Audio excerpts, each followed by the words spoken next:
Assalamualaikum warahmatullahi wabarakatuh. Innal hamdalillah nahmaduhu wa nasta'inuhu wa nastaghfiruh wa na'udzu billahi min shururi anfusina wa min sayyiati a'malina. a'udzu billahi minasy syaithanir rajim. Wa asyhadu an la ilaha illallah.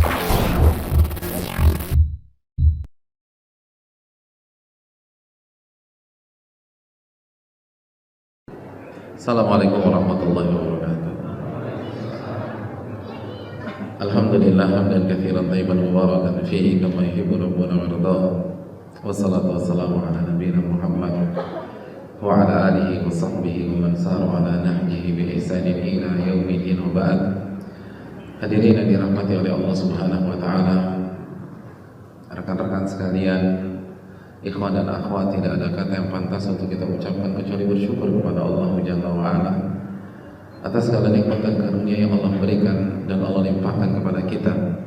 Salawat dan salam semoga senantiasa tercurahkan kepada qudwah kita, uswah hasanah kita, Nabi besar Nabi Muhammad sallallahu alaihi wasallam serta para keluarga beliau, para sahabat-sahabat beliau dan orang-orang yang istiqomah berjalan di bawah naungan sunnah beliau sampai hari kiamat kelak. Hadirin dan rekan-rekan yang dirahmati oleh Allah Subhanahu wa taala, setelah kita bersyukur kepada Allah dan mengucapkan salawat dan salam kepada junjungan kita Nabi besar Nabi Muhammad sallallahu alaihi wasallam, saya mau minta maaf atas keterlambatan yang sekarang jam berapa sih? 1:30 ya? Iya, cukup parah berarti ya. Ya, karena tadi ada tragedi kacamata saya pecah. Bukan pecah sih, rusak, terus berusaha dibenerin tapi nggak bisa juga, sehingga itu membuat terlambat start dari lokasi tadi. Otomatis beda beberapa menit aja Jakarta pengaruhnya lumayan, jadi mohon maaf sebesar-besarnya. Soalnya tadi berusaha, masih ada upaya diselamatkan, ternyata ajal sudah menunggu. Dan semoga husnul khatimah kacamata saya. Ya, hadirin yang dirahmati oleh Allah Subhanahu wa taala, tema yang akan kita bahas ini urusan lo, urusan gue juga. Kira-kira kalau kita dengar tema ini yang terbesit di benak kita apa sih? Ini kan temanya anak muda banget ya, urusan lo, urusan gue juga. Antum datang ke sini, di benak antum apa masalahnya? Jadi hadirin yang dirahmati oleh Allah Subhanahu wa taala, ada yang mau jawab nggak? Apa sih ininya? Kepo ya? Enggak, ini bukan kepo. Kalaupun kepo, kepo yang positif insya Allah. Jadi di masyarakat kita sekarang, khususnya generasi muda, ini nilai-nilai ukhuwah sudah mulai luntur. Apalagi kita hidup di kota megapolitan seperti Jakarta yang sangat individual. Orang tidak mau diganggu privasinya,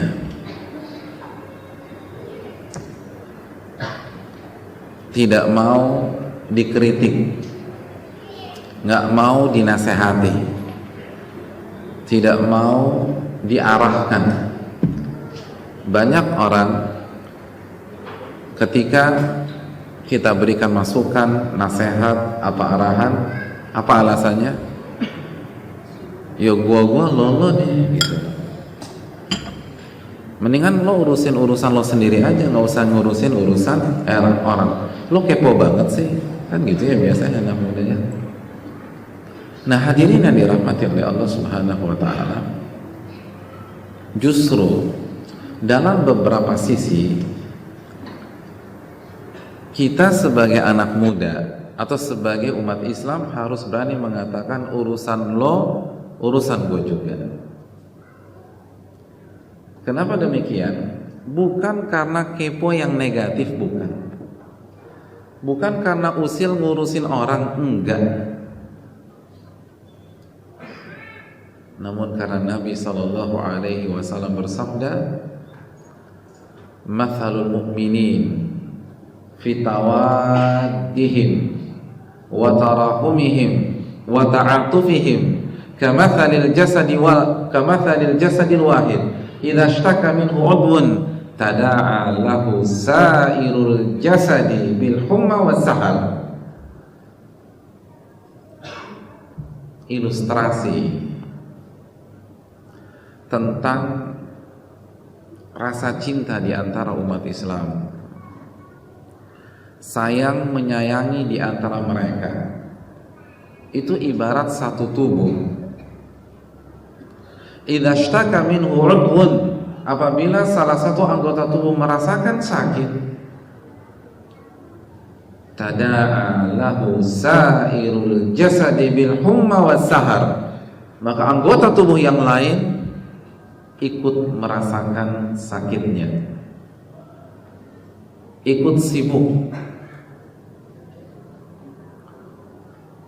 dan mereka akan mengatakan urusan lo, urusan gue juga.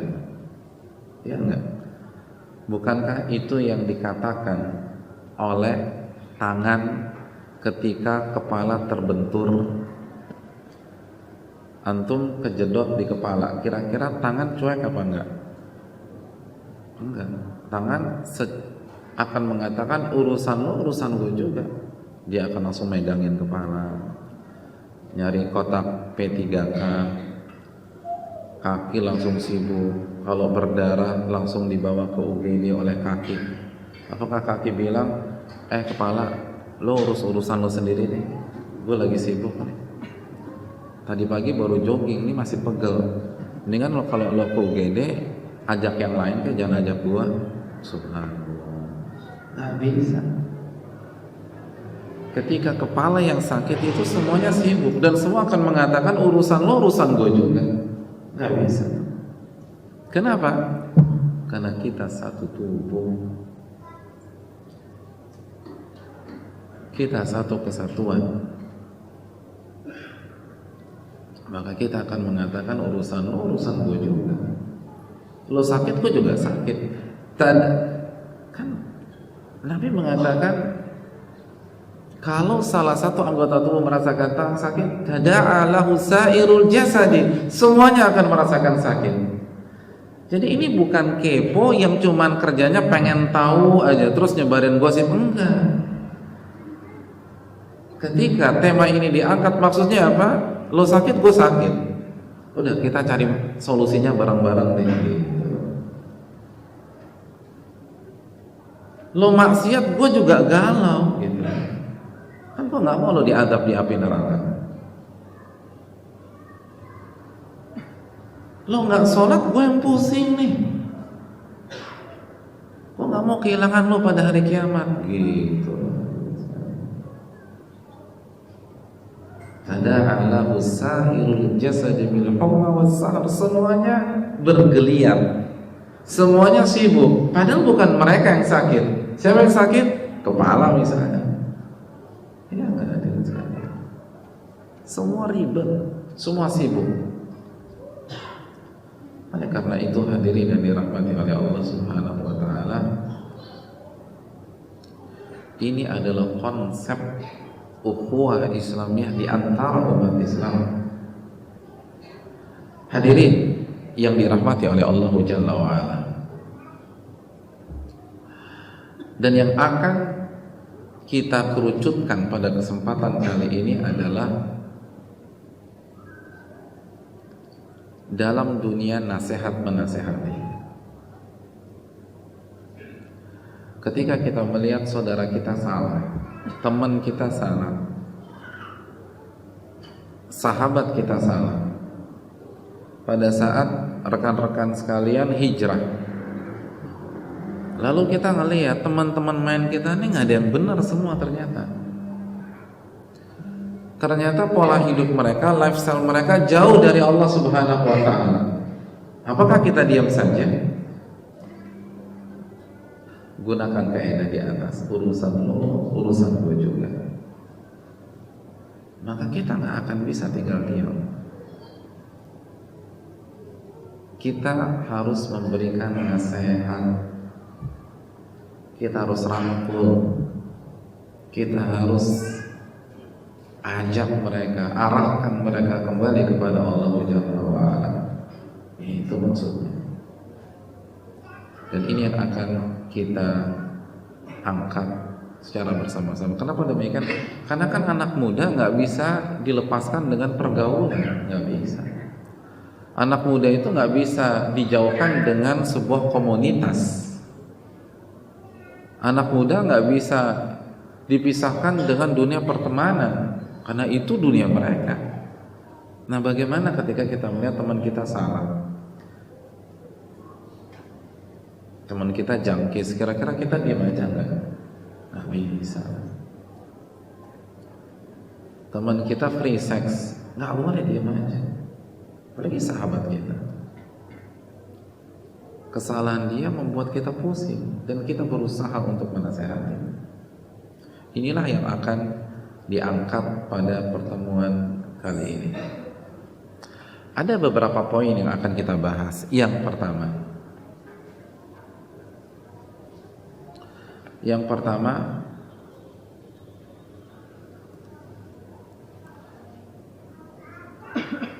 maksud dari urusan lo, urusan gue juga adalah jika kita mengetahui atau melihat sahabat kita atau teman main kita melakukan kesalahan, bukan cari-cari kesalahan orang. Ini haram, nggak boleh. Umat Islam khususnya kaula mudanya nggak boleh punya hobi cari-cari kesalahan orang. Siapapun dia, nggak boleh dicari-cari.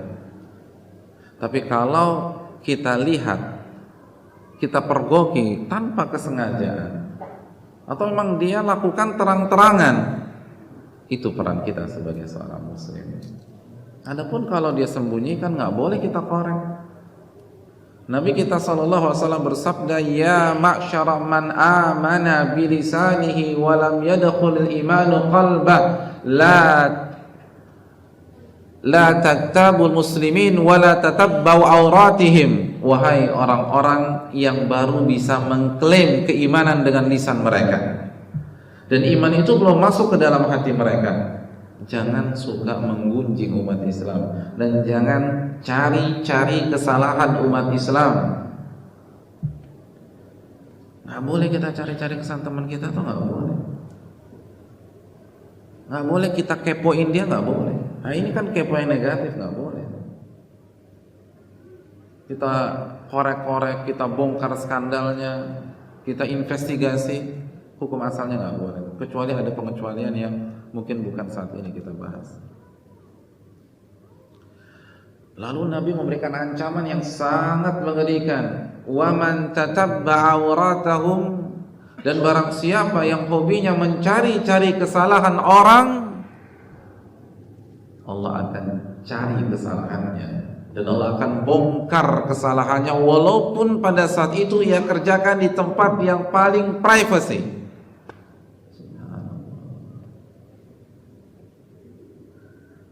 Ini saya ingin tanya, untuk mengetahui sesuatu Allah perlu mencari-cari tahu apa enggak? Allah perlu menginvestigasi apa tidak? Enggak. Kan Al-An'am 59, wa indahu mafatihul ghaibi la ya'lamuha illahu, dan di sisinya lah kunci-kunci perkara-perkara yang gaib. Allah enggak perlu investigasi. Allah nggak perlu cari-cari tahu. Allah nggak perlu cari-cari kesalahan kita. Semua yang terjadi di dunia Allah tahu sebelum terjadi, sedang terjadi, akan terjadi. Bahkan Allah tahu yang mustahil terjadi. Dan kalau yang mustahil itu terjadi, Allah tahu kejadiannya seperti apa. Tapi lihat dalam hadis ini, Nabi kita SAW menggunakan kata Allah mencari-cari kesalahannya. Padahal tadi kita sudah sepakat Allah nggak perlu mencari-cari tahu. Allah tahu sebelum kejadian. Tapi kenapa Nabi menggunakan kata Allah akan cari-cari kesalahan kita? Itu dalam maknanya. Artinya benar-benar akan dibongkar oleh Allah. Benar-benar akan dihilangkan, akan dibuka oleh Allah. Benar-benar akan disingkap oleh Allah Subhanahu wa taala. Oleh karena itu, sekali lagi, anak muda muslim nggak boleh kepo dalam arti yang negatif. Pengen tahu skandal orang, pengen tahu urusan orang, apa kejadian dia tadi malam, kenapa dia nggak boleh. Tapi bukan berarti kita menutup mata. Kalau memang ada di depan mata kita, kita sikapi. Tapi kalau tertutup, jangan cari tahu. Jangan cari tahu. Ini prinsip. Ingat, dia punya skandal, kita punya skandal. Dia punya aib, kita punya aib. Dia punya kekurangan, kita punya kekurangan. Dia tergelincir, kita tergelincir. Kita buka, kita cari-cari kesalahan dia, Allah cari-cari kesalahan kita. Nggak imbang loh hadirin, nggak imbang. Kesalahan dia, kita yang cari-cari, kita yang serba kekurangan. Lalu kesalahan kita, Allah yang cari-cari. Oh, berat. Lalu Allah akan bongkar walaupun waktu itu dia kerjakan di tempat yang sangat tertutup. Dan ini faktanya di depan mata kita kok. Antum tahu sendirilah. Orang-orang yang kerjaannya ngegosipin orang, bicarakan aib orang, ngebuka, Allah buka aib dia. Dan lebih heboh, lebih mengerikan, lebih menakutkan, lebih menjadi isu. Dan dia nggak tugas sebelumnya. Tiba-tiba ada yang rekam aja, tiba-tiba diupload di internet aja, bingung dia. Ini kan pelajaran bagi kita. Jangan cari-cari kesalahan orang. Artinya kaidah ini tidak bisa diterapkan di sini. Jadi kalau maksudnya urusan lo, urusan gue juga, akhirnya kita cari-cari kesalahan orang, enggak, bukan itu maksud kita. Jangan. Urusan kita masih banyak. Toh PR kita masih banyak. Ngapain sih ngurusin orang? Ngapain bicarain orang? Urusan kita masih banyak. Aib kita ini masih banyak. Mendingan kita habiskan waktu untuk memberesi satu demi satu aib kita. Adapun, dan kalau kita kesal sama orang, serahkan aja sama Allah. Dzarni wa man khalaqtu wahida, kata Allah. Wahai Muhammad, tinggalkan dia. Dia urusanku, kata Allah. Kita mau mempermalukan dia seperti apa sih? Seluruh trik kita nggak sekejam trik Allah Subhanahu wa taala. Jadi udah kita serahkan aja sama Allah. Kita fokus. Itu yang pertama. Jadi maksudnya jika kita melihat saudara kita tanpa disengaja, tanpa ada niat pengen tahu, atau dia terang-terangan depan kita, dia cerita depan kita, kita nggak sempat ngerem dia cerita.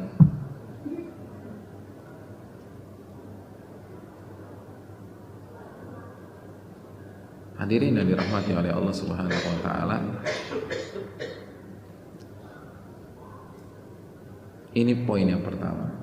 Jika kita melihat kesalahan teman kita, dia ngisep ganja depan kita gitu. Dia make depan kita. Dia transaksi depan kita. Atau dia bawa pacarnya di hadapan kita. Atau dia cerita gitu. Itu tadi kita belum sempat ngerem, dia udah cerita. Kemarin gue boci nih, boci lagi. Aduh, ketahuan. Kita harus nasihati, nggak boleh boci gitu. Tidur tuh pada isya, bukan boci gitu. Untuk tahu boci nggak sih? Nggak tahu ya? Wah, masa tuh nggak tahu sih? Alhamdulillah lah kalau tuh nggak tahu. Kita nggak usah bahas itu. Oh itu kan ngetop sekarang. Tapi antum memang orangnya kerjanya baca Quran terus kayak jadi nggak gitu yang begitu. Alhamdulillah. Jadi hadirin yang dirahmati oleh Allah Subhanahu wa taala, itu poin yang pertama. Poin yang kedua. Poin yang kedua,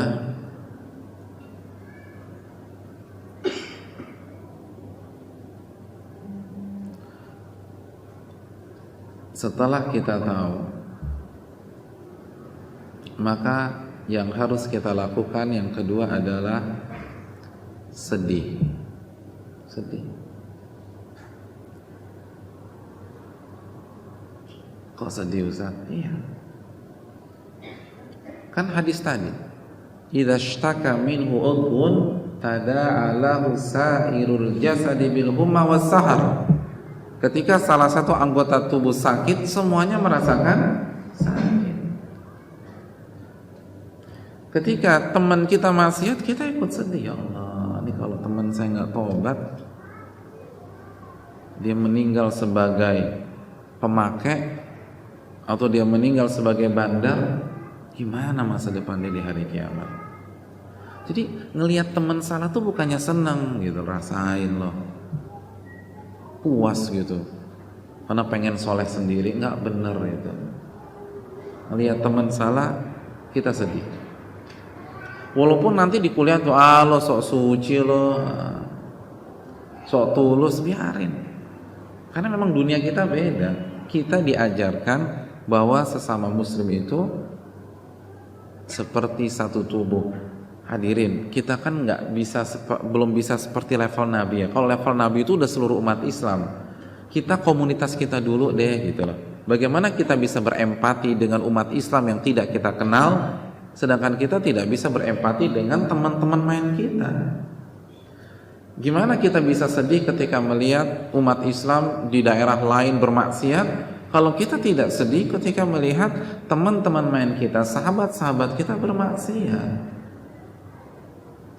Nabi yang mengatakan, seorang muslim yang sejati begitu ada satu yang sakit, orang yang maksiat kan sakit hadirin, hatinya sakit, hatinya itu sakit.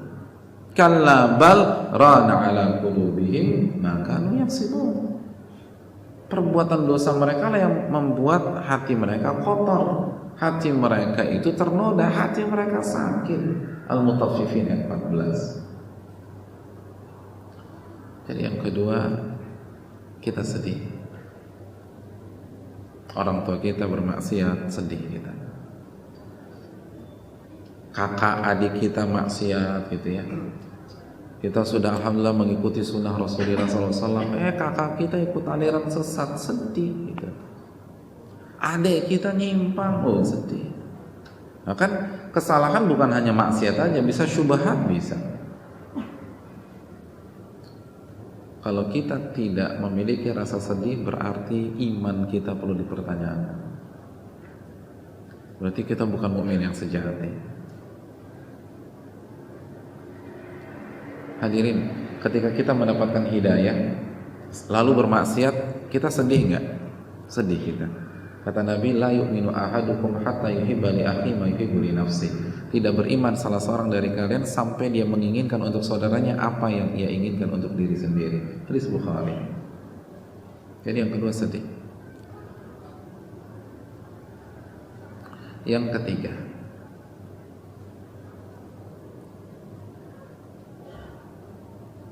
baru kita berbicara tentang menasehati dia. Kita katakan urusan lo, urusan gue juga. Kemarin gue lihat lo check in sama wanita yang nggak benar. Kalau sama yang benar boleh dong. Maksudnya sama istri kan benar tuh. Udah deh lo nggak usah ngurusin urusan gue, urusan gue juga. Itu berzina, dosa, diadab oleh Allah Subhanahu Wa Taala kalau kita tidak tobat. Kita mulai tapi kan ada SOP-nya hadirin, ada rambu-rambunya. Karena nasihat itu kalau tidak sesuai dengan rambu-rambu justru kontraproduktif. Justru bukannya mempererat, justru memecah belah. Nah, apa rambu-rambu kalau kita ingin menasehati saudara kita, teman kita, sahabat kita, mungkin kakak kelas kita, adik kelas kita, mungkin dosen kita, atau mungkin guru kita, ustadz kita kalau salah. Nah, ini yang akan kita ulas. Yang pertama hadirin yang dirahmati oleh Allah Subhanahu wa taala, niat. Tanya kepada diri kita, gua nih nasihatin dia, niat gua apa? Bener nggak? Karena sayang, karena cinta,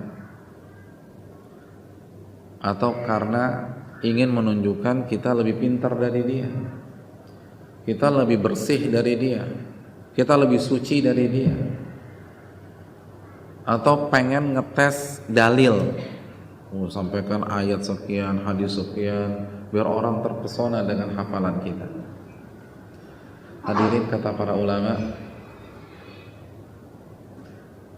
yang harus kita hadirkan adalah dua niat secara umum. Yang pertama apa? Kalau kita nasihatin orang, niat apa? Mengharapkan wajah Allah, ikhlas. Kita mengharapkan wajah Allah. Hadirin, nasihat itu ibadah loh. Pada saat kita nasihatin teman kita, sahabat kita, atau mungkin istri kita, anak kita, suami kita mungkin. Jadi ini bukan teman aja kan?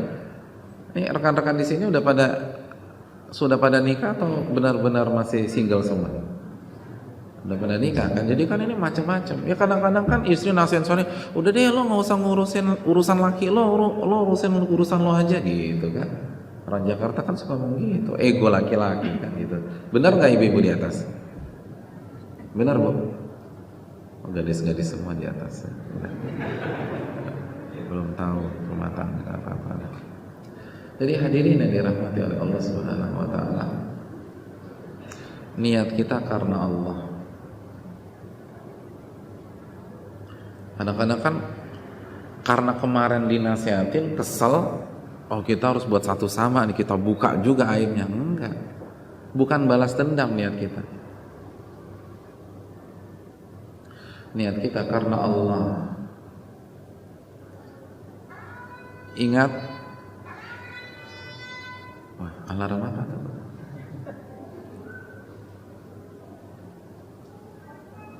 Ini ibadah. Ini ibadah. Ibadah. Jadi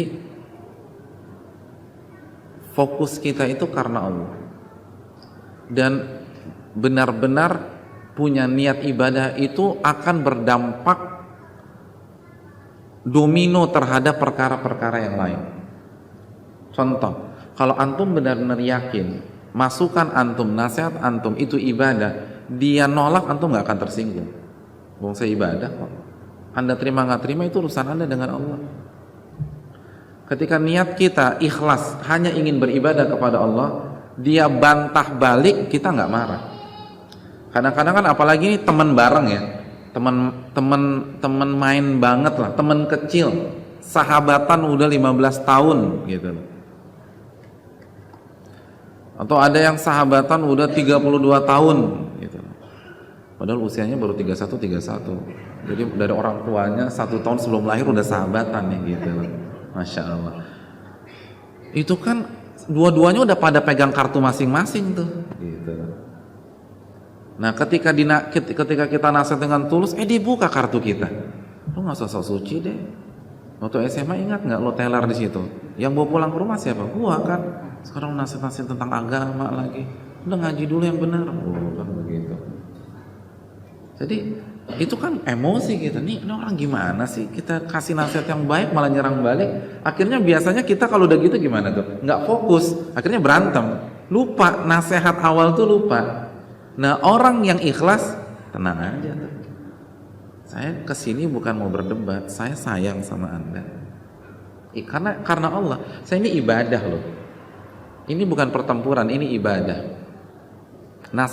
Menasehati orang tuh ibadah. Ad-dinu nasihat, agama tuh nasihat. Wal 'asri innal insana lafi khusrin. Jadi ini penting karena Allah Subhanahu wa taala. Yang kedua, niat kita saat memberikan masukan, nasihat kepada siapapun, sahabat kita, ortu kita, kakak kita, adik kita, teman main kita, karena kita ingin menolong dia. Semangat, niat dan semangatnya itu yang kedua semangat pertolongan. Nabi bersabda dalam hadis Muslim, unsur akhaka zaliman au madluma. Tolonglah saudaramu yang zalim maupun yang terzalimi. Itu sahabat bingung, ya Rasulullah, menolong yang terzalimi kita paham. Ada orang teriak jamret, kita tinggal lari ngejar tuh penjamret, kan gitu. Tapi gimana cara nolong si penjamret gitu loh, kan bingung nih. Gimana cara nolongin dia? Gimana cara nolongin orang yang terjerat gurita narkoba misalnya? Apakah kita bantuin ketemuin sama bandarnya? Kata Nabi SAW, camna'uhu au kama qala, cegah dia dari kesalahannya, nasihati, ingkari, kritik, ingatkan, cegah dia dari kesalahannya. Jadi ini menarik loh. Ketika Nabi katakan kita harus nasihatin saudara kita, teman kita, sahabat kita, kata kerja yang digunakan Nabi adalah tolonglah saudaramu. Jadi semangat yang harus diusung ketika menasehati, ketika membantah, ketika mengkritik, itu semangat pertolongan, bukan semangat menjatuhkan. Ini yang terjadi di mana-mana, di dunia sosmed. Kita lihat sendirilah. Kalau udah gak suka sama orang, semangatnya apa? Jatuhin. Islam gak begitu, nolong. Kenapa? Karena di saudara kita gak mau dia diadab, kita gak mau dia disiksa, kita gak mau dia terkena hukuman karena uang haram yang dia makan. Teman satu angkatan kita ngambil uang panas, nasihatin, karena kita gak mau dia diadab oleh Allah Jalla wa'ala. Bukan karena ngiri, enggak. Bukan karena kita nggak kebagian, udah deh nih bagian lo nih, oh ya oke deh kita bareng-bareng. Enggak, gue nggak mau nih bagian ini, gue mau lo tobat gitu loh. Karena gue nggak ada kepentingan, gue pengen nolong. Karena itu tadi gue sedih ngeliat lo begini gitu kan. Urusan lo urusan gue juga. Kita kan sahabatan udah lama, masa pisah di akhirat? Al-akhila'u ba'duhum li ba'd, al-akhila'u ba'duhum li ba'd, al-akhila'u ba'duhum apa? Al-Zukhruf 78 ya. Al-akhila'u ba'duhum li ba'din adu. Apa itu sih? Kayaknya beda ya. Ada yang hafal Zukhruf enggak? Al-akhila'u ba'duhum, wah lupa nih. Harus nyontek dulu nih kayaknya nih. Ilmunya payah. Coba kita nyontek dulu.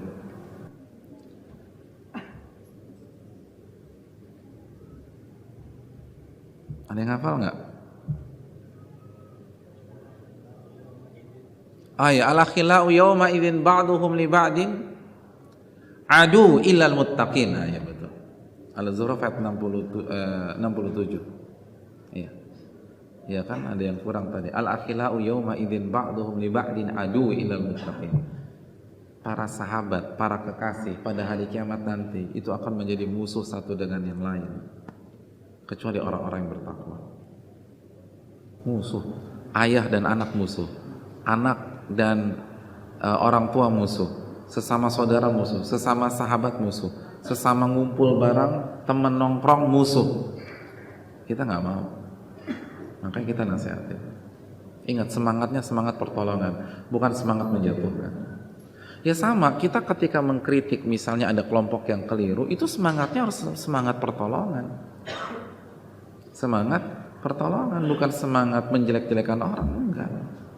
Pun kita bisa jadi lebih jelek dari dia kok. Bisa jadi dosa kita lebih banyak dari dia. Nah ini kadang-kadang suka dilupakan oleh kita. Saat kita nasihatin kan gini ya, lu nggak boleh begitu, lu jangan sok suci deh, urusan lu aja deh.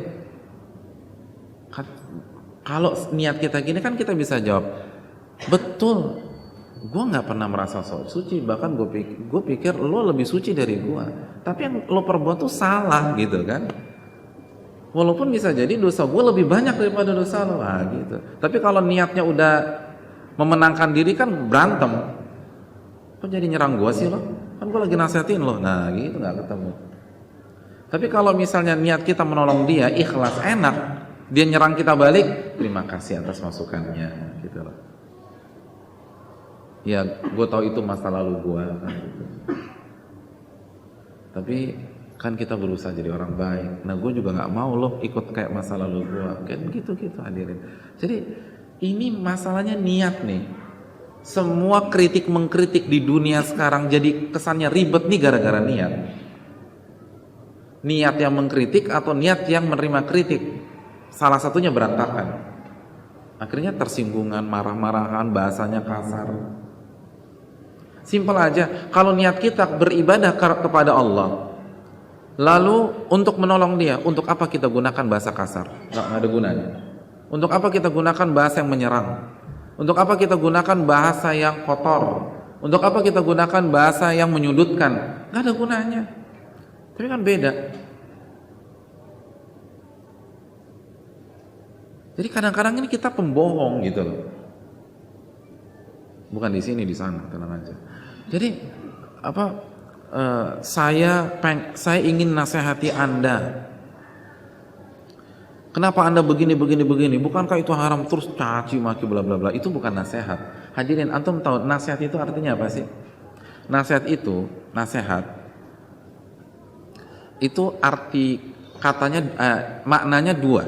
Yang pertama ikhlas, murni. Jadi nasihat secara bahasa itu makna dasarnya itu dua. Yang pertama murni. Artinya apa? Kalau kita ingin memberikan masukan kepada orang, niat kita harus murni karena Allah Subhanahu wa taala. Enggak boleh punya kepentingan. Karena nasihat itu murni. Kalau itu Anda bukan nasihatin orang, Anda jatuhin orang. Lalu makna yang kedua dari nasihat, rabtu syai'ain. Jadi makna yang kedua, menyatukan atau mendekatkan dua hal yang awalnya terpisah dan berdiri sendiri. Itu nasihat. Jadi maksudnya ketika kita menasehati teman kita, sahabat kita tuh pengen tambah deket sama dia dan dia deket sama kita. Bukan justru menjorokkan dia, menjatuhkan dia, menjegal dia, enggak. Kalau enggak, Anda bukan nasihat, tapi dikemas dengan istilah nasihat, tapi pembohong. Kalau benar-benar nasihat, itu tadi. Jadi ini penting, ikhlas itu penting. Ikhlas itu segala-galanya. Itu akan mempengaruhi cara kita bicara, waktu yang kita pilih, tempat yang kita tentukan untuk bicara, cara penyampaian, lalu nada. Ikhlas. Hadirin, ingat apa yang dikatakan Muhammad bin Wasi'. Muhammad bin Wasi' itu didatangi oleh seseorang, dia curhat. Dan yang curhat ini orator ulung, tapi dia baru habis ceramah, nggak ada yang dengar ceramahnya, nggak ada yang tersentuh dengan ceramahnya. Padahal retorikanya luar biasa. Dia down, dia pergi ke Muhammad bin Wasi', dan Muhammad bin Wasi' salah satu guru Imam Muslim, ulama besar. Lalu bertanya, wahai Muhammad bin Wasi', saya mau curhat nih, saya habis nasihatin orang, nggak ada yang tersentuh, nggak ada yang menangis, nggak ada yang merinding, nggak ada yang bergetar. Apa kata Muhammad bin Wasi'? Ya hada, wahai fulan, ini terjadi gara-gara Anda. Loh kok bisa? Lalu Imam Muhammad bin Wasi' memberikan sebuah keyword yang berikut ini. Catat baik-baik kata kunci. Inna dzikra idza kharaja minal qalbi waqa'a 'alal qalbi. Sesungguhnya nasihat jika keluar dari lubuk hati yang paling dalam, maka akan menyentuh hati tersebut atau hati orang yang kita nasihati. Hati hanya bisa disentuh dengan hati. Jadi kalau nasihat kita nggak didengar oleh istri, nggak didengar oleh anak-anak, tanya hati kita. Betapa banyak kita nasihatin istri bukan karena ketulusan, tapi pelampiasan. Job kita bermasalah, nggak bisa melampiaskan, pulang ketemu istri, diomelin tuh istri. Ya gimana istri mau denger, orang nggak ikhlas kok. Ketemu klien, diinjek-injek sama klien nggak bisa balas, pulang ketemu istri, dibalaslah ke istri. Subhanallah. Ya gimana istri mau terima? Anda nggak ikhlas nasihatnya. Dan ini benar loh.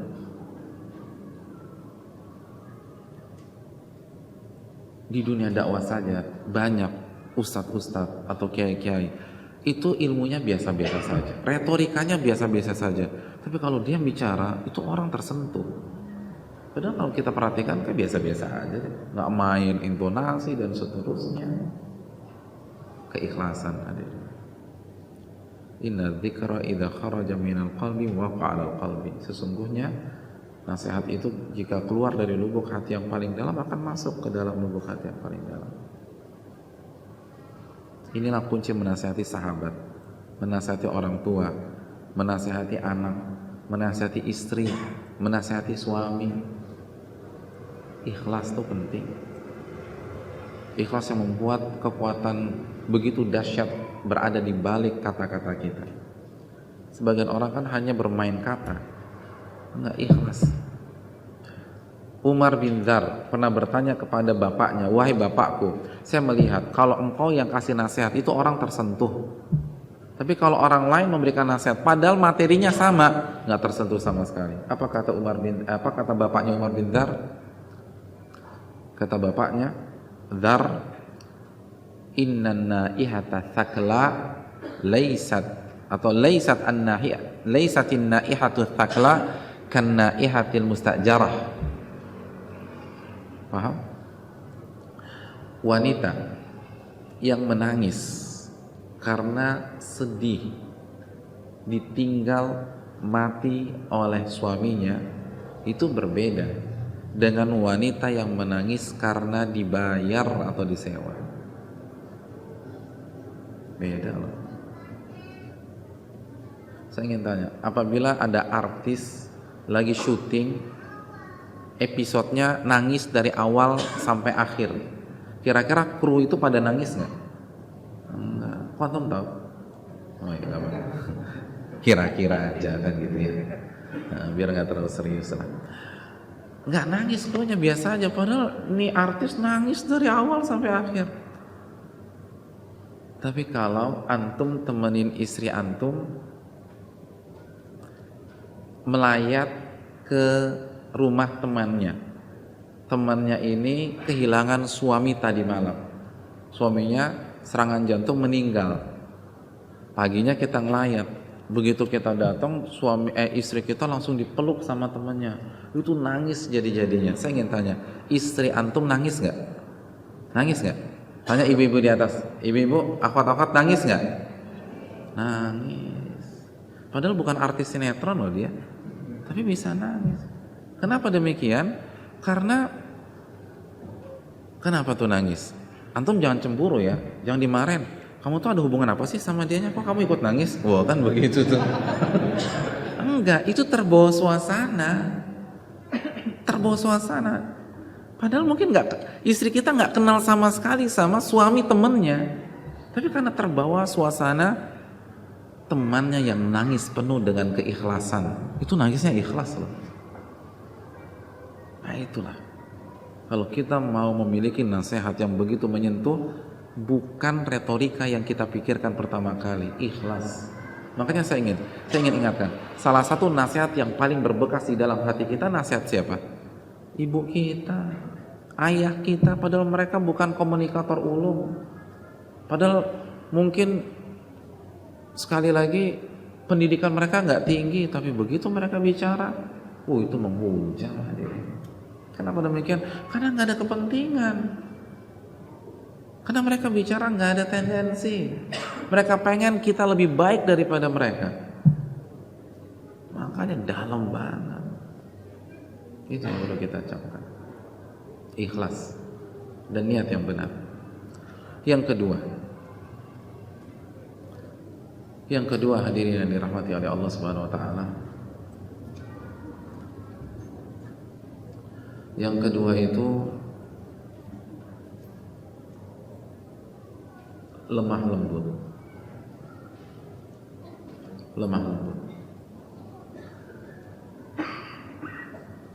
Nasihatin orang itu nggak perlu marah-marah. Apalagi kalau kita sudah punya konsep yang pertama tadi, mengharapkan wajah Allah dan ingin nolong dia. Apa alasan Anda suara tinggi sekarang? Nggak ada. Kecuali kalau memang dibutuhkan ya. Nanti kita akan singgung. Tapi hukum asalnya lemah lembut. Buat apa Anda marah-marah? Buat apa Anda caci maki? Buat apa Anda suara keras? Kan tujuan Anda nolong dia.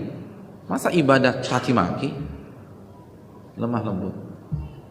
Nabi bersabda, "Maka narifku fi syai'in illa zana, wa man nuzi'an syai'in illa syana." Tidaklah kelemah lembutan berada dalam sebuah kondisi kecuali akan menghiasi kondisi tersebut. Dan tidaklah kelemah lembutan dicabut dari sebuah kondisi maka akan merusak kondisi itu. Beda, pasti beda, hasilnya beda. Walaupun nasihatnya sama, tapi kalau lemah lembut beda. Enak, orang dengernya juga enak. Hal seseram apapun akan mudah diterima kalau kita lemah lembut, kalau kita santun. Ini penting. Ini yang harus dicamkan. Ingat apa yang Allah firmankan kepada Nabi Musa dan Harun dalam surat Thaha ayat 44, "Idhhaba ila fir'auna innahu tagha faqula lahu qawlan layyina la'allahu yatadhakkaru aw yakhsha." Pergilah kalian berdua ke Fir'aun, lalu sampaikan kepada dia, nasihati dia dengan bahasa yang santun dan lemah lembut. Qaulan layyina, agar apa? Agar Fir'aun sadar dan dia takut kepada Allah. Subhanallah. Ini mau nasihatin siapa? Fir'aun. Kira-kira mana yang lebih parah, Fir'aun atau sahabat kita yang jangkis? Kok bisa? Emang kenal Fir'aun? Betul, Fir'aun.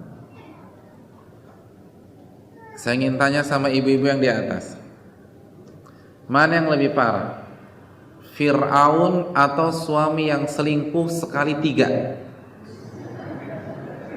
Ayo coba, Bu. Ayo Bu jawab. Ada istri mergokin suaminya selingkuh 3 perempuan sekaligus. Bu, Fir'aun apa suami tersebut? Kayaknya suami saya. Waduh, serem banget. Nggak boleh bilang begitu. Fir'aun lah. Fir'aun lebih parah.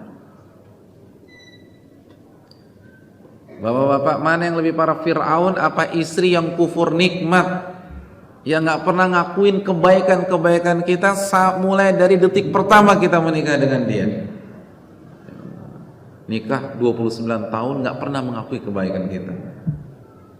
Lebih parah mana sama Fir'aun? Istri saya Fir'aun. Fir'aun itu sudah sampai pada tingkat wa ana rabbukumul a'la, aku Tuhan kalian yang paling tinggi. Oh, ini luar biasa. Dia mengaku lebih tinggi dari Allah. Jadi ini bukan syirik lagi, ini kubik. Jadi syirik kubik gitu. Kalau ada istilah begitu. Kalau syirik kan mensejajarkan manusia dengan Allah, kan gitu kan? Dia kan mensekutukan Allah. Jadi ini Allah, ini manusia, itu syirik. Dia bilang dia di atas. Subhanallah. Coba tadi, suami yang selingkuh sekali 3, ketika sujud doanya masih apa? Subhana rabbiyal a'la, maha suci engkau, Rabb yang paling tinggi. Fir'aun, wa ana rabbukumul a'la, aku yang paling tinggi. Ya jelas Fir'aun lebih parah. Setuju kita ya? Ibu-ibu sepakat ya Bu ya? Sepakat. Bapak-bapak, rekan-rekan, teman-teman kita tuh yang bawa kabur uang kita 100 juta, 200 juta, lebih parah mana sama Fir'aun? Oke, Fir'aun. Ada khilaf dalam masalah ini? Alhamdulillah nggak ada. Sekarang, apa perintah Allah kepada Musa dan Harun? Qaulan layyina. Sampaikan dengan lemah lembut.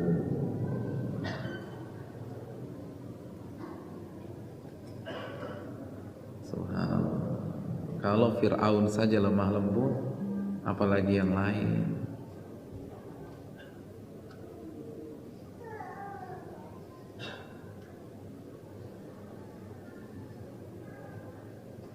Apalagi yang lain.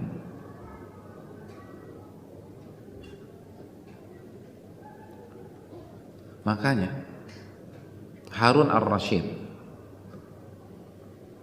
khalifah pada zamannya, itu ketika lagi tawaf dicegat sama salah satu warganya.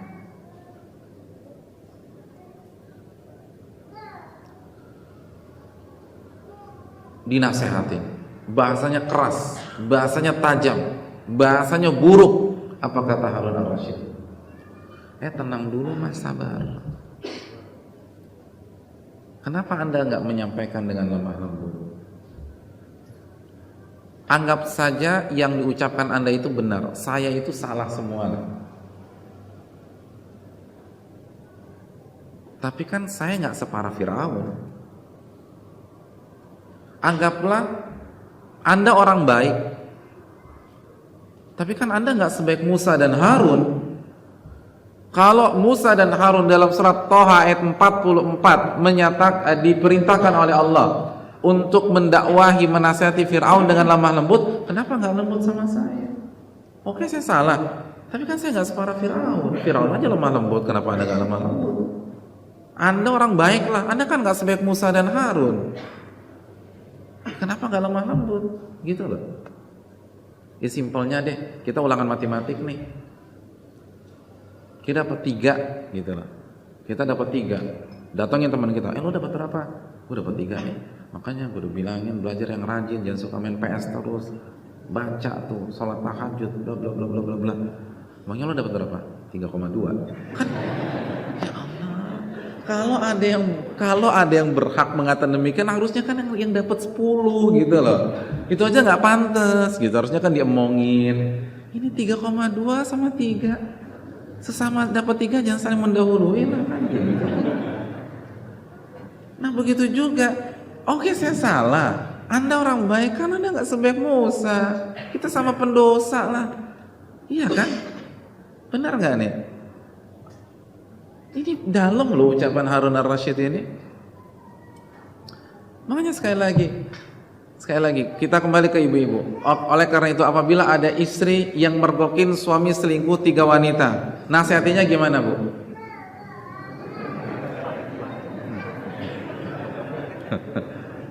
Ibu-ibu ini.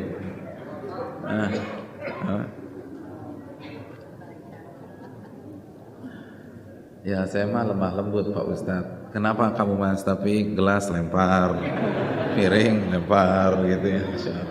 Ngomongnya sih lemah lembut gitu lah. Tapi pegang golok kan gitu, Masya Allah. Nah ini kan fair lah gitu. Itu nggak separah Fir'aun. Kita juga nih sama istri jangan berantem, ngomongnya kasar, nggak boleh. Orang istri kita apa sih kesalahannya? Ya emosi oke lah emosi, tapi nggak boleh semua anggota tetap kebun binatang disebutkan satu demi satu itu. Ini kadang-kadang udah ngaji kalau marah sama istri, ya Allah diabsenin tuh. Dasar cumi lo, udanil, badak. Ya Allah badak disebut-sebut. Ini kejadian loh, ini udah ngaji, udah jenggotan. Nggak bener nih kayak begini. Emangnya istri Anda lakukan apa sih? Nggak boleh. Dan ini Harun Ar-Rasyid ya. Kok saya banyak lupa sih yang ini ya? Nggak tahu. Apa faktor kacamata jadi pusing ya? Iya, kalau nggak pakai kacamata kan kita agak pusing gitu. Harun Ar-Rasyid kan itu dalam. Gini loh, ketika kita nasihatin orang, jangan lupa status kita nih pendosa. Dia pendosa, kita pendosa. Bisa jadi dosa kita lebih banyak daripada dosa dia. Jadi jangan pakai bahasa yang sok-sok kita ini luar biasa, malaikat, pemilik tiket free pass masuk surga. Enggak. Dia pendosa, kita pendosa. Udah selesai. Ini apa nih? Pertanyaan? Oh, ya, jelas banget. Insyaallah. Ini pertanyaan dibawa pulang di sini ya? Ditanyakan. Oh, ditanyakan. Banyak banget. Saya pikir dibawa pulang. Jadi hadirin yang dirahmati oleh Allah Subhanahu wa taala, kita pendosa, dia pendosa. Kebetulan aja kita ngelihat dia salah, itu aja. Ini jangan lupa nih status kita. Ini kita nih kalau nasihat orang kayak nggak pernah dosa sama sekali, nggak benar itu. Jadi nggak boleh gitu, nggak boleh terlalu seakan-akan kita perfect, nggak boleh. Jadi ini yang perlu kita ucapkan. Allah taala besar. Jelas ya hadirin sekalian, lemah lembut lah, lemah lembut. Ingat Fir'aun aja Toha 44 lemah lembut, apalagi yang lain. Yang berikutnya, yang terakhir,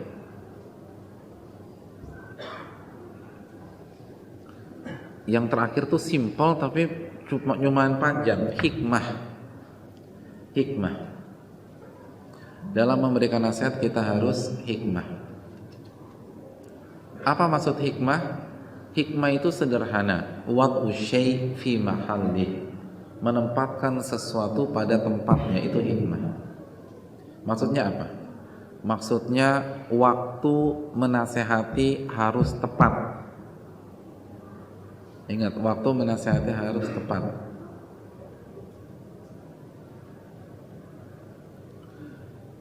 Teman kita lagi mabuk jangan dinasehati, orang mabuk dinasehati.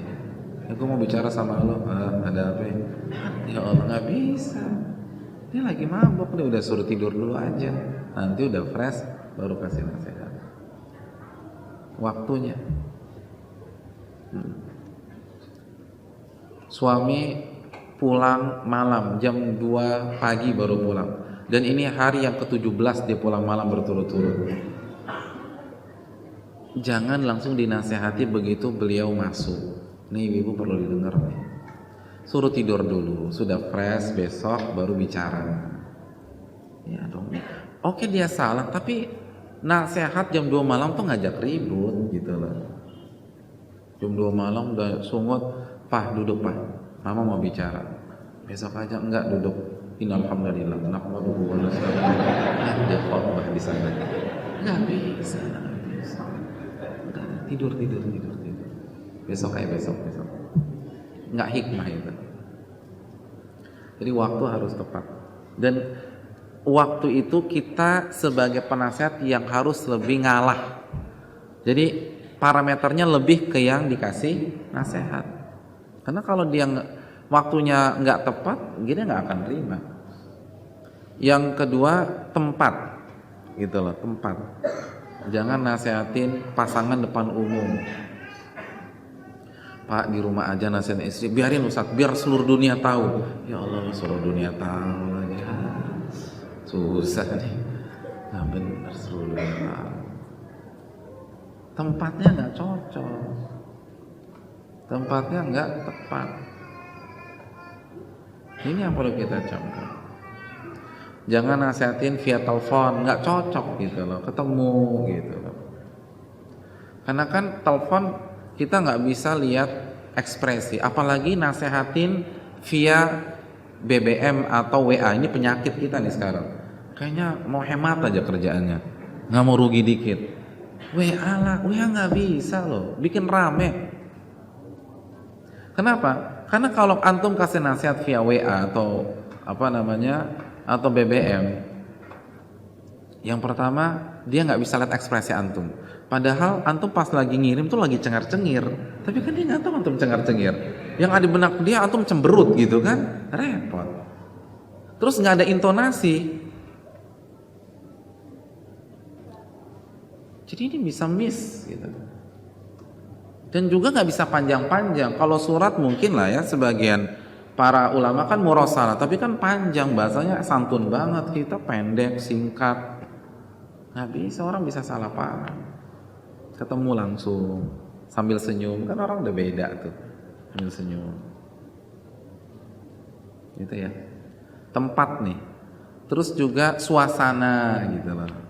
Suasana, dia lagi nyaman, dia lagi ketawa-ketawa, lagi santai, kasih masukan. Suasana.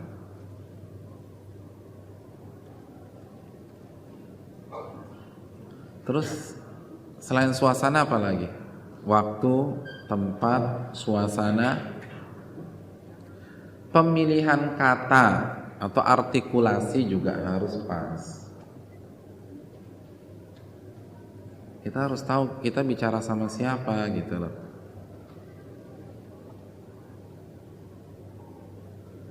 Kalau misalnya sama teman-teman logo-logo oke. Tapi kalau misalnya sama yang lebih tua logo-logo kan nggak sopan, jangan. Itu loh. Pemilihan kata harus tepat. Ya ginilah di bahasa Jawa. Kita salah bicara sampean sama panjenengan aja, nerimanya udah gak enak tuh, ya kan? Ada kakek-kakek tua orang Jawa salah, sampean tuh salah, rame tuh sampean lagi. Kamu tuh cicit saya, sampean. Jadi hadirin yang dirahmati Allah Subhanahu wa taala, pemilihan katanya harus tepat sesuai. Jadi nasihatin suami ada bahasanya, nasihatin istri ada bahasanya. Nasehatin sahabat kita harus tahu nih tipikalnya seperti apa. Ada sahabat tuh yang ada temen tuh harus belak-belakan. Kalau muter-muter dia nggak konek-konek gitu. Dia ngomong apa sih nih orang? Ya udah to the point aja tapi santun. Tapi ada sahabat yang sensi, jangan to the point. Kita muter-muter aja. Dan dia cerdas, jadi langsung paham gitu. Jelas ya. Jadi masalah pemilihan kata ini perlu difikirkan. Nabi itu pintar dalam memilih kata, cerdas, dan mungkin bukan waktunya kita bahas, tapi itu yang harus kita camkan. Nah, setidaknya itulah. Dan terkadang mungkin kita bisa tegas atau keras kalau memang dibutuhkan. Tapi ingat, kalau kita keras bukan karena emosi, tapi untuk kebaikan dia sendiri. Jadi gimana antum? Ekspresi antum marah tapi hati antum tetap sejuk gitu loh, santai ini.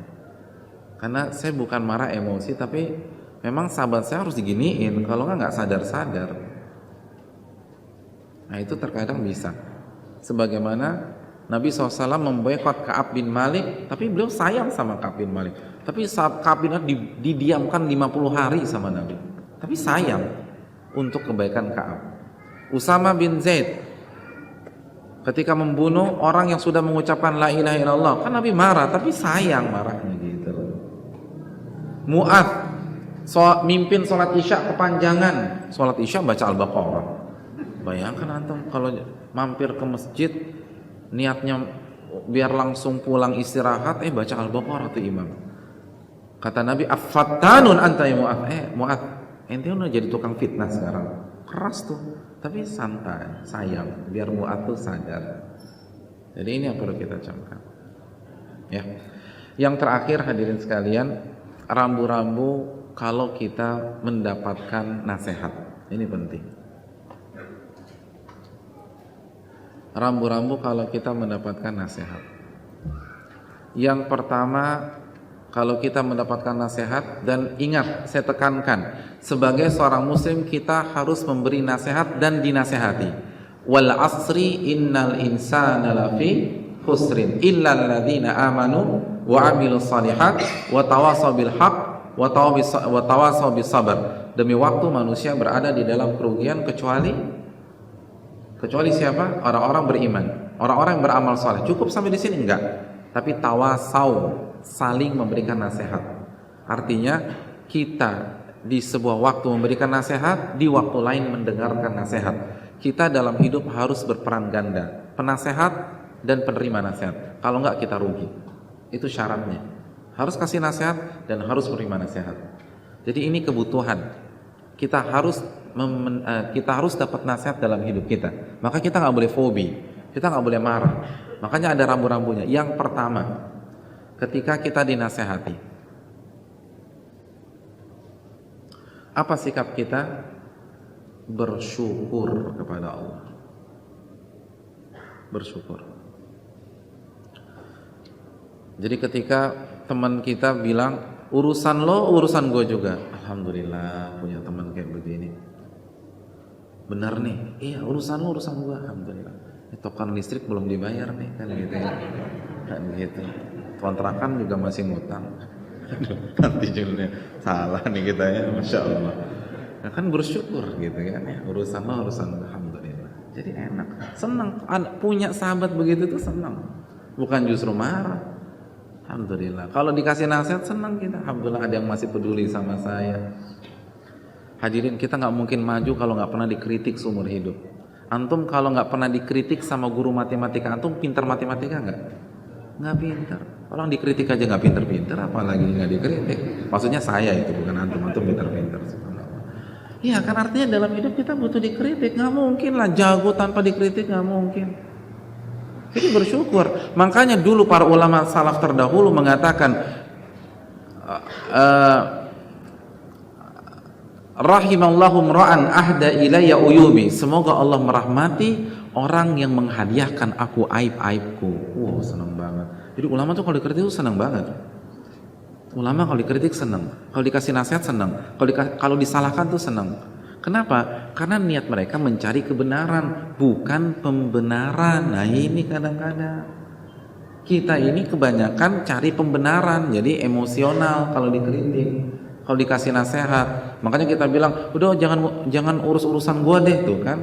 Karena kita nggak mau. Karena dalam hidup pola kita cari pembenaran terus, makanya nggak maju-maju. Tapi para ulama terdahulu cari kebenaran. Makanya ketika dikritik senang, alhamdulillah. Akhirnya bisa perbaiki kesalahan. Dan penting loh. Jadi kritik itu penting. Sehebat apapun kita butuh kritikan. Walaupun yang kritik itu nggak ngerti apa-apa. Waktunya sebentar sih ya. Jadi hadirin yang dirahmati oleh Allah, jangan pernah takut dikritik. Cuek aja, senang justru. Jangan pernah takut dinasihatin. Itu seperti pil pahit untuk kesehatan kita. Ulama aja senang. Imam Syafi'i itu senang. Umar senang dikritik. Masa kita nggak senang? Siapa kita? Ini yang perlu kita camkan bersama-sama. Sehebat apapun kita butuh kritikan, nasihat orang. Siapapun, mau jadi ustadz, mau jadi kiai, mau jadi ulama, harus. Itu yang perlu kita camkan. Antum tahu ada sebuah istilah, saya ingin tanya, Mike Tyson atau Muhammad Ali dulu punya pelatih nggak? Punya. Waktu bertanding pelatihnya ikut nggak? Ikut nggak? Ikut dampingin maksudnya, bukan ikut bertanding, enggak. Ikut dampingin nggak? Ikut. Terus pelatihnya ngeritik nggak? Ngeritik nggak? Jangan pukul, jangan kasih job, kasih uppercut gitu loh. Kan gitu ya. Saya ingin tanya, kalau diadu Mike Tyson sama pelatihnya siapa namanya tuh? Di Amatio ya, kalau nggak salah ya. Ya kan di Amatio ya. Kayaknya hobi pada cinju nih. Kalau misalnya diadu Mike Tyson lawan pelatihnya, menang siapa? Ya Mike Tyson lah. Siapa yang mau lawan dia waktu lagi serem-seremnya? Tapi dia butuh pengkritik pada saat bertanding. Itulah di dalam istilah dinamakan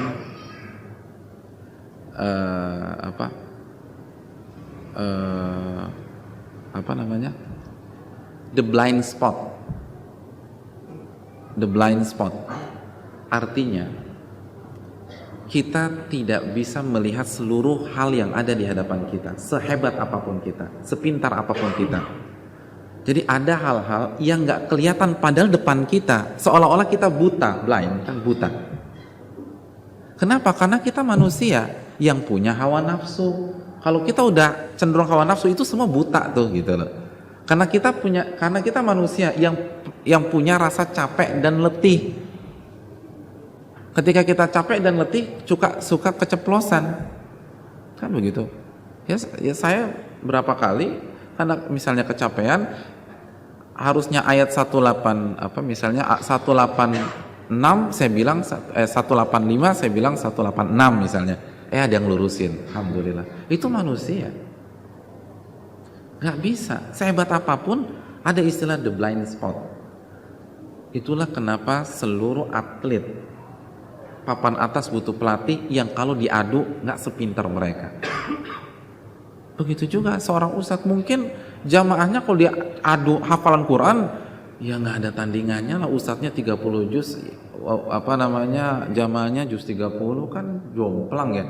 Tapi sekali lagi jangan remehkan kritikan jamaah ketika melihat apa yang tidak bisa dilihat oleh si ustadz gitu. Ketika misalnya lagi ngisi, kata-katanya kurang tepat, Ustaz harusnya jangan begini Ustaz, gitu loh. Jadi ini kita butuh nasihat, bener deh. Jangan nolak kalau ada orang kritik kita, dengerin. Walaupun itu istri kita, anak-anak kita, dengerin. Itu bagus. Itu yang pertama. Yang kedua, introspeksi diri. Dan perhatikan kontennya, bukan siapa yang memberi nasihat. Al-ibrah ma yuqal wa laysa man yaqul. Parameternya apa yang dia bicarakan, bukan siapa yang menyampaikan nasihat. Dan lagi-lagi perhatikan kontennya, walaupun mungkin yang kasih nasihat nggak santun, nggak beradab, isinya caci maki, tapi kalau kontennya benar, terima. Adapun bahasa dia, urusan dia dengan Allah Subhanahu wa taala. Berarti dia nggak ikhlas, dia dosa. Tapi kontennya alhamdulillah. Makanya Syekh Ali Hasan, salah satu murid Al-Imam Al-Albani rahimahullah, pernah mengatakan, saya lebih sering mendapatkan manfaat dari musuh saya daripada dari teman-teman saya.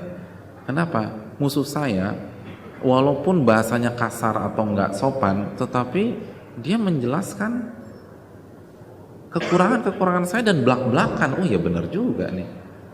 Adapun bahasanya itu urusan dia dengan Allah Subhanahu wa taala. Jadi yang penting konten. Oh ternyata benar, saya nggak tepat tadi ngomong demikian. Ya udah, mau dikritik kayak apa, kayak pedas, mau rasa apa, mau pedas, mau manis, mau asam, itu urusan dia. Jelas ya hadirin. Lihat Umar bin Khattab ketika salah dalam membatasi mahar, dikritik sama wanita. Lalu membawakan awal-awal surat An-Nisa, kalau nggak salah An-Nisa 20-an ya. Wa ataitum ihdahunna qintar, dan kalian memberikan mahar yang banyak kepada istri kalian. Allah nggak membatasi, kenapa Anda batasi Umar? Kan Umar kasih fatwa, barang siapa yang memberikan mahar atau mas kawin di atas maharnya Nabi, saya bekuk atau saya ambil, masukin ke Baitul Mal. Kata wanita gitu, Allah aja nggak pernah batasi, kenapa engkau batasi Umar? Naik lagi ke mimbar, terus bilang, kullu ahadin afqah min Umar. Semua yang ada di sini nih itu lebih pintar daripada Umar. Wanita itu benar, Umar salah. Selesai. Itu baru. Itu depan umum. Gak malu. Kita siapa? Khalifah bukan, alim bukan, tapi gengsinya minta ampun kalau dikritik orang. Seolah-olah kita tahu Bukhari, Muslim, Tirmidzi, Abu Daud, Nasai, Ibnu Majah, Musnad Imam Ahmad, Sahih Khuzaimah. Enggak, kita yang mau kita cetak, kasih masukan, terima aja. Jadi senang. ketika ada teman kita bilang urusan lo urusan gua, kita senang banget, asal positif. Ya, saya rasa itu yang bisa disampaikan pada kesempatan kali ini. Semoga bermanfaat.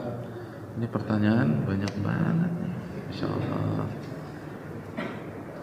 luar biasa. Wassalamualaikum warahmatullahi wabarakatuh.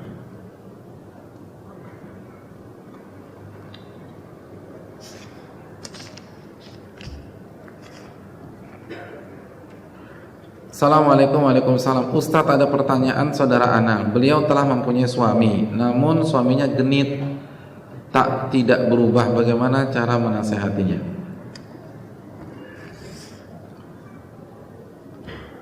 Suaminya genit. Gimana nasihatnya? Kalau suruh nikah lagi, istrinya nggak akan nasihatin begitu pasti. Gini aja, suaminya ajak ngaji deh, itu paling bagus dah. Karena kalau istri yang nasihatin biasanya nggak mempan. Jadi suaminya ajak ngaji suaminya gitu. Doain. Karena gimana ya, susah ya. Harus pelan-pelan banget tuh, santun-santun banget. Wallahu ta'ala bishawab.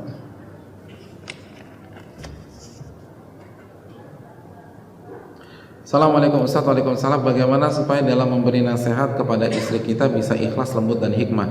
Saya sudah mencoba ikhlas dan hikmah tapi susah untuk lembut. Ya, terima kasih. Ini testimoni yang perlu kita hargai.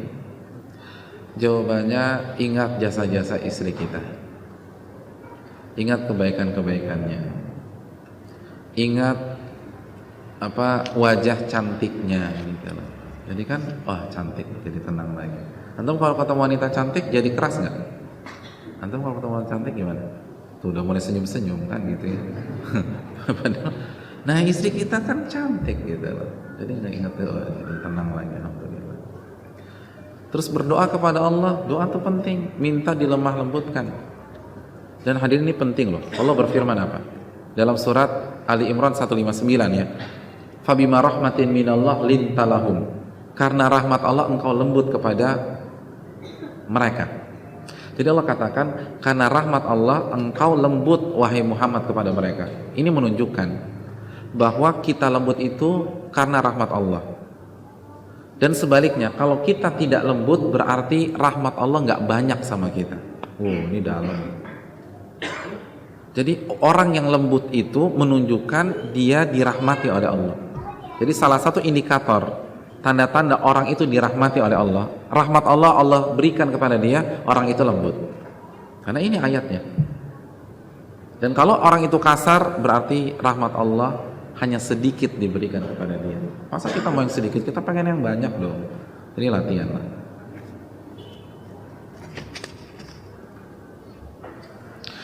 Assalamualaikum. Waalaikumsalam. Bolehkah apabila saya menghindar dari teman-teman lama yang pernah berbuat salah bareng saya dengan cara mendelete pertemanan di sosmed, tidak mengangkat teleponnya, tidak balas SMS-nya?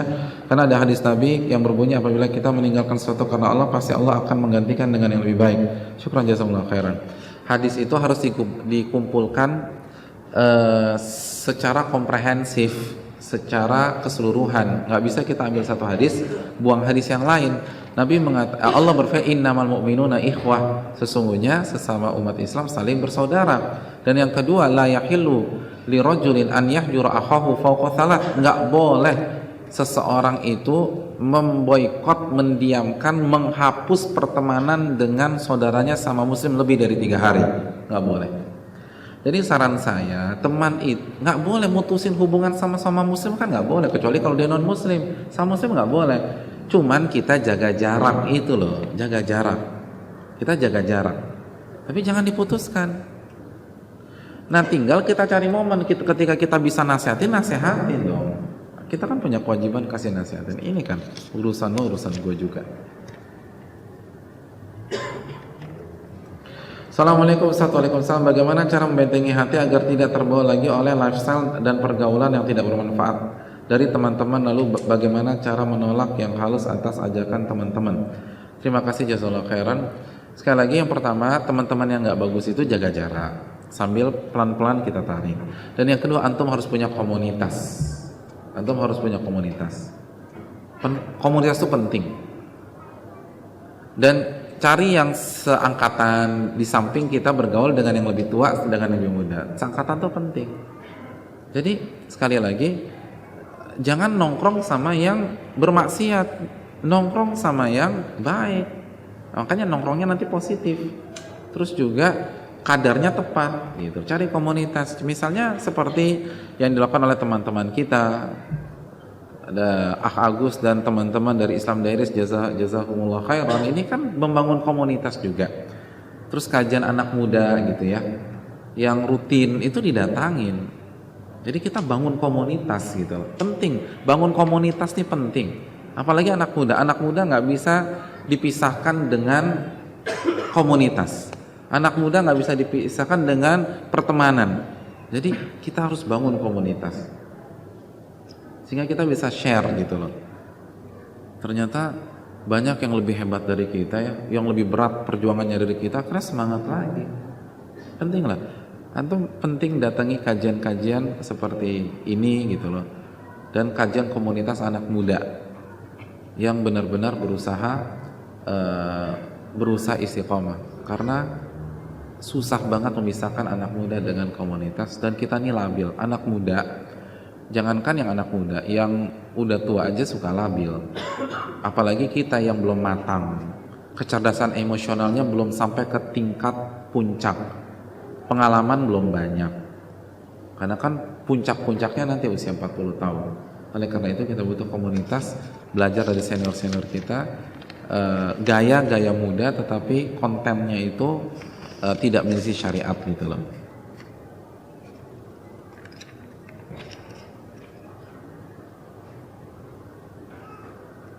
Bagaimana cara menasihati teman yang menyontek, sementara jika kita mengadukan ke guru disebelin teman, jika tidak mengadukan dimarahin guru, jika ngomong langsung ke teman malah dikatain, jika berdoa saja nanti tidak sabar-sabar. Bagaimana? Antum pindah sekolah aja deh kalau begitu. Kayaknya tragis banget nih nasibnya. Kalau dilaporkan ke guru diomelin teman, nggak ngelaporin dimarahin guru. Masya Allah. Hadirin sekalian, nasehatin teman mungkin pakai surat kaleng atau SMS kaleng, tapi bahasanya yang sopan gitu loh. Artinya bener-bener sopan bahasanya, bener-bener bahasa sayang sama dia. Artinya gue nggak mau dari orang yang, misalnya dari orang yang sayang sama lo gitu loh, terus tulis deh gitu loh. Tapi itu dipikir gay nggak sih kalau begitu sekarang? Serem. Bahaya juga, gimana bahasanya? Apa ya? Yang dari orang yang care sama lo gitu loh. Nah, ini kan aman ya. Aman. Dari orang yang care sama lo gitu loh. Apa ini nggak bagus. Artinya kalau gue mau gue bisa aduin lo, tapi gue nggak mau. Gue pengen lo berubah gitu. Gue tahu lo punya kemampuan, lo tuh pintar. Cuman rada-rada begini aja kan, tapi jangan bilang gitu ya, tapi lu pinter, lu punya kok ini, terus bilang gitu lah ya, bahasa anak muda lah gitu loh. Terus yang terakhir itu tadi apa namanya, semoga nggak salah paham dengan SMS ini dari orang yang peduli sama lu. Udah kirim itu aja mendingan.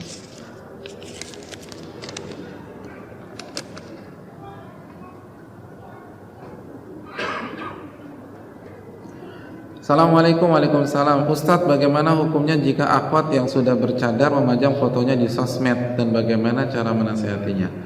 Ya, terima kasih. Mau yang bercadar mau yang enggak, janganlah gitu loh. Jangan taruh di sosmed. Itu kan dilihatin orang gratis itu. Ribuan orang ngeliatin kita. Ini yang hal yang perlu kita camkan. Jadi kalau di sosmed itu bisa di print nggak sih? Bisa ya, bisa print. Kalau ada yang mau santet gimana? Coba tuh. Pakai foto, kan bisa. Kalau ada yang orang mau nyihir kita, itu jadi kasih umpan gratis. Udah deh, nggak usah deh gitu. Dan tambah dosa aja kita. Terus juga cadar dengan narsis ini dua hal yang bertolak belakang. Kok bisa digabungkan gitu loh? Kan udah, kalau udah bercadar, udah berhijab, udah jangan narsis lagi lah gitu. Ini walaupun bercadar masih gitu kan. Ya Allah, ini kan gimana sih? cadar itu nutup identitas, bukan jadi narsis. Ini ya Allah, kadang-kadang cadar begitu. Malu lah kita. Susah. Jadi nggak paham hakikat cadar gitu loh. Cadar dan hijab itu justru untuk melindungi wanita, menutupi identitasnya, bukan mengekspos gitu loh. Salah ini. Susah. Nasihatin, bilang ini, tapi baik-baik. Ingat kaidah kita, lemah lembut, santun gitu ya.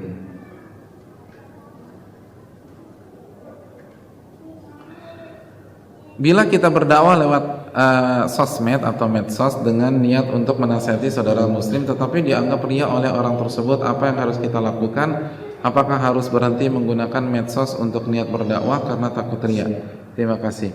Yaitu tadi, ini bagus nih pertanyaannya. Kita ada tambahan lagi, hukum asalnya menasehati itu 4 mata, tertutup, private. Jadi nggak perlu via sosmed biar semua ngelihat. Dan sekali lagi, orang kalau dinasehati depan umum, apalagi followersnya ada 1000, 2000, ya dia susah lah terima, egonya main gitu loh. Jadi kalau mau nasehatin japri, jangan di depan umum. Ini juga mungkin kesalahan kita gitu loh hadirin ya. Allah telah bisa.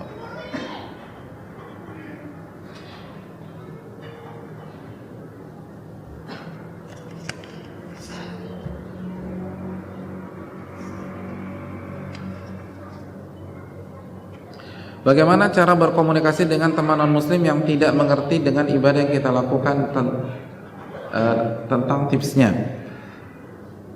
Jelaskan dengan santun. Ingat, agama kita agama fitrah, dan setiap orang pasti menyimpan fitrah. Sampaikan, ini saatnya antum dakwah. Apalagi kalau teman dekat, jelaskan Islam tuh begini. Tapi jangan nyerang agamanya. Jelaskan saja, biar dia berpikir dan membandingkan sendiri. Kalau di Islam tuh kita gini gitu loh. Sampaikan, jangan minder. Ini penyakit kita. Kadang-kadang kita heran, yang minoritas lebih pede daripada yang mayoritas. Harusnya kan mayoritas lebih pede dong. Hukum sosialnya itu mayoritas harusnya lebih pede. Nah kita nih terlalu jaga, terlalu ini, jangan mereka terang-terangan nyampein. Dan kan selama kita nggak caci maki orang nggak ada masalah, sampaikan aja kebenaran. Kan kita nggak ingin mengolok-olok orang. Dan itu kan dilarang dalam agama kita untuk menghina agama lain. Tapi sampaikan, itu kesempatan, sampaikan dengan baik. Ada penasihati orang tua dan teman dekat yang terus melakukan larangan Allah, apakah kita perlu tetap bergaul dengan mereka? Ya kalau orang tua iyalah jelas tetap harus bergaul.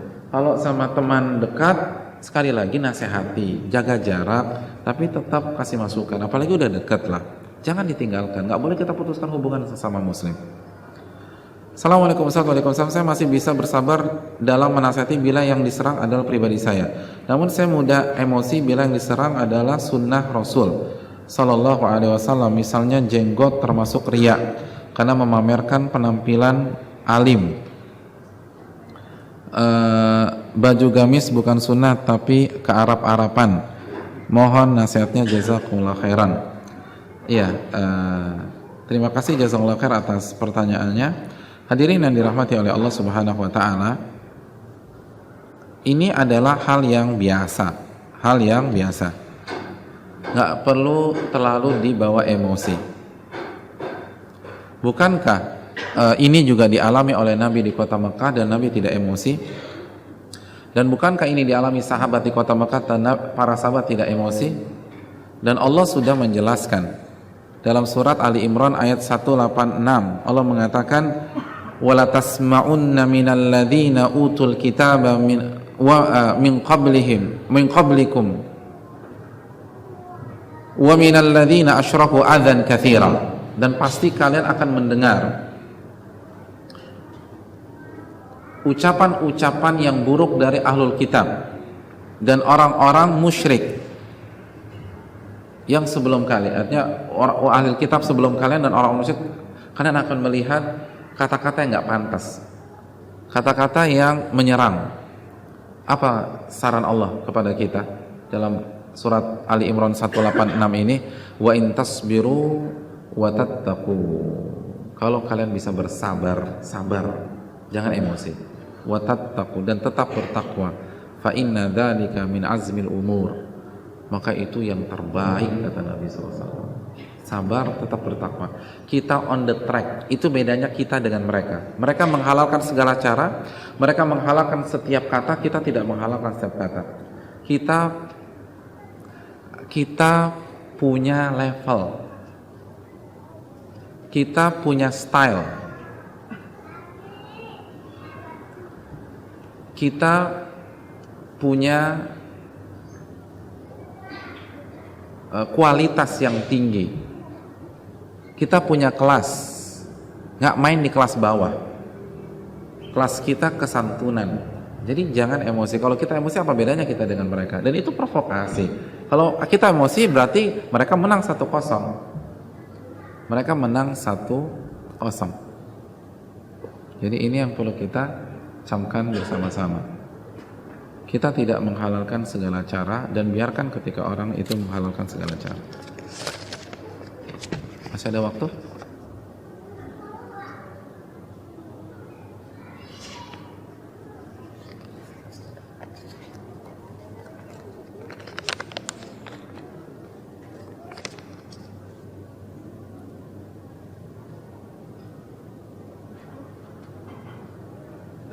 Assalamualaikum warahmatullahi wabarakatuh. Bagaimana cara menasihati yang betul untuk anak gadis kita yang belum mau berhijab? Apakah ada doa khusus? Mohon doanya ya Ustadz agar anak gadis saya segera dimudahkan Allah untuk berhijab. Assalamualaikum, syukran jazakumullah wa iyyakum. Yang pertama, hadirin sekalian, kita istighfar karena ini karena kesalahan kita. Wa ma asabakum min musibatin fabima kasabat aydikum. Apapun yang kalian alami pasti disebabkan kesalahan-kesalahan kita, baik secara langsung, maksudnya pendidikan dari awal, maupun maksiat langsung kepada Allah Subhanahu wa taala. Jadi istighfar. Yang kedua, sampaikan perintah bahwa hijab ini adalah perintah Allah Subhanahu wa taala yang memberikan kecantikan kepada dia. Yang memberikan kecantikan. Coba kita berpikir deh. Coba kita berpikir. Kalau misalnya kamu nggak punya hidung, lalu ada dokter yang bisa memberikan kamu hidung. Ini kalau memberikan hidung, lalu dengan dia nggak minta bayaran, dia cuma minta kamu pakai jilbab. Kira-kira kamu pakai jilbab nggak? Pakai jilbab, siapa yang nggak mau? Cuma hijab doang. Nah sekarang Allah menciptakan semuanya, cuma minta pakai hijab, masa kita nggak pakai hijab? Malulah kita sama Allah. Perusahaan yang gaji kita 20 juta aja, kalau minta dress code tertentu, kita pakai dress code tertentu nggak? Pakai loh. Untuk masuk ke restoran Jepang itu pada pakai kimono, pakai. Itu gajinya berapa sih? Bukan meremehkan sekali lagi, tapi apakah sebanding dengan apa yang Allah berikan kepada kita?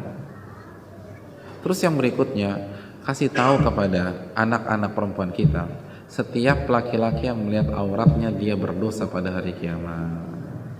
Dia berdosa. Setiap. Jadi kalau setiap hari ada 1000 laki-laki yang melihat dia, maka 1000 kali 365 hari. Itu dosanya tuh. Itu dosanya per tahun. Berarti 365 kali 1000 berapa? 365.000 ya? 365.000 per tahun. Per tahun nih. Kalau kita sudah setelah balik sudah 10 tahun, berarti berapa tuh? 356 juta. Itu juta. 365 juta orang akan nuntut kita pada hari kiamat. Na'udzubillah, tsumma na'udzubillah. Itu kalau 10 tahun. Itu kalau berapa? Tadi kok bisa sampai angka begitu sih? Dari mana tuh? Aduh, bahaya saya ini siang ini kayaknya. Ternyata kacamata tuh penting ya. Subhanallah, pusing aja lah. Ya pokoknya intinya banyak banget lah. Intinya banyak banget. Fatal loh. Semuanya nyerang semuanya. Taubat kepada Allah Subhanahu wa taala.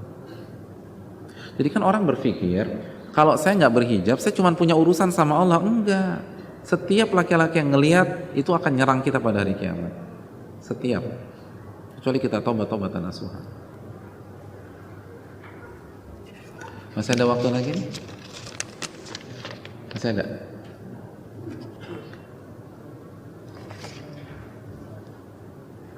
Terus juga saya ingatkan, nih biasa ibu-ibu galak-galak sama putrinya, jangan galak-galak. di-entertain gitu loh putrinya kalau bahasa kita, atau kalau bahasa syariat ditaklif, jadi ditraktir macam-macam gitu biar seneng gitu ya. Jadi diajak makan, diinikan biar putri kita tuh senang.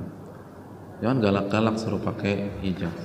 Kadang-kadang kan mereka kan bilang, kamu kenapa nggak pakai hijab? Aku mau kayak mama aja. Mama kan pakai hijab usia 45 tahun. Nah kan gitu kita kan. Jadi kita harus pelan-pelan.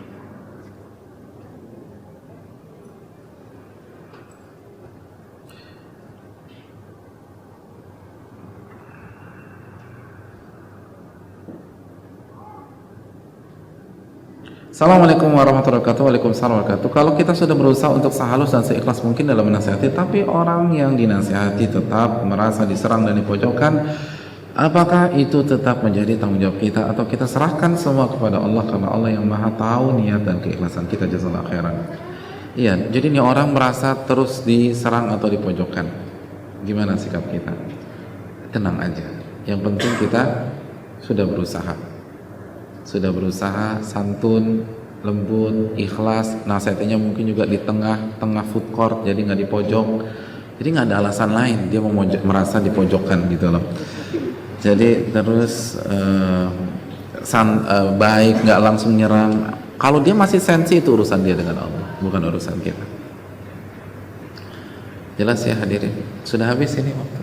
Ya, serasa cukup sampai di sini. Terima kasih, jazakallahu khair. Mohon maaf apabila ada kesalahan dan kekurangan. Pasti banyak kesalahan tadi ya. Mohon dimaafkan sebesar-besarnya. Semoga yang sedikit ini bermanfaat, khususnya bagi yang berbicara selalu yang mendengarkan. Wassalamualaikum warahmatullahi wabarakatuh. Wa ala alihi washabihi ajma'in. Subhanaka wa bihamdika asyhadu an la ilaha illa anta astaghfiruka wa atubu ilaik. Assalamualaikum warahmatullahi wabarakatuh.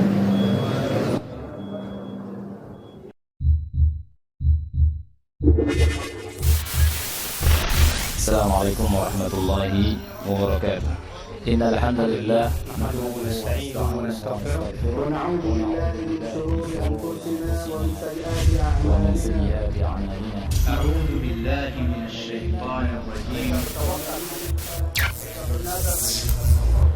وأشهد أن لا إله إلا الله